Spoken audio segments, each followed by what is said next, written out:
Hello everyone, welcome back to my channel. তো তোমরা আশা করি উপকরণ দেখে বুঝতেই পারছো আমি কি বানাতে চলেছি।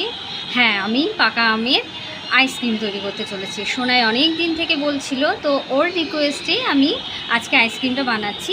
এটা আমি কালকে বিশাল থেকে নিয়ে এসেছি। সোনাই নিজেই চুজ করে নিয়ে এসছে। তো এখানে আমার বেশি কিছু লাগবে না এটা মানে আইসক্রিমটা বানাতে। জাস্ট আমি কটা পাকা আম নিয়ে নিয়েছি, আর এখানে নিয়ে নিয়েছি দুধটা জাল দিয়ে এটাকে ঠান্ডা করছি। এখনও গরম আছে। আর যেটা লাগবে সেটা হলো চিনি। ব্যাস, এই তিনটে উপকরণ দিয়েই আমি আজকে আইসক্রিমটা বানাবো।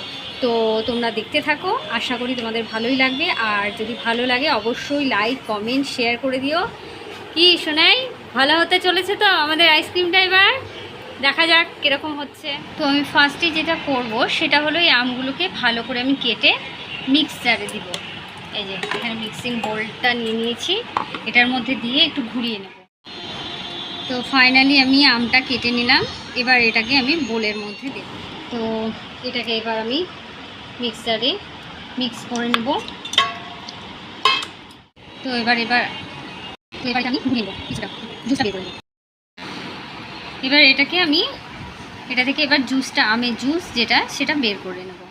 তো আমের জুসটা এখানে কমপ্লিট। এবার আমি এটার মধ্যে মিক্সড করব দুধ আর চিনি।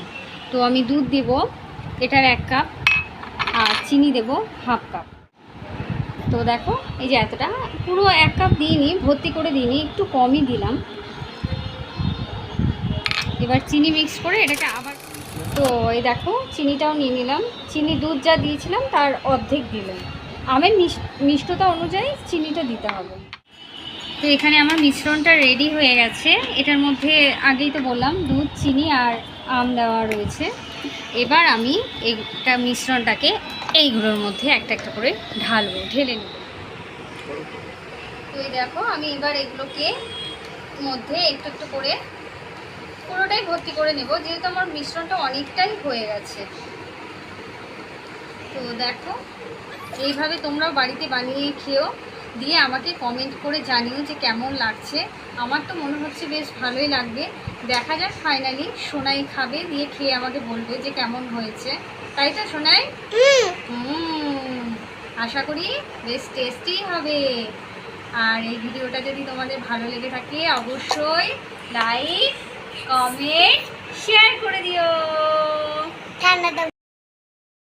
ফাইনালি আমাদের আইসক্রিম রেডি। এবার এটা খেয়ে দেখো তো সোনাই কেমন হয়েছে। ভালো হয়নি? ভালো নাই? কেমন হয়েছে খেয়ে বলো।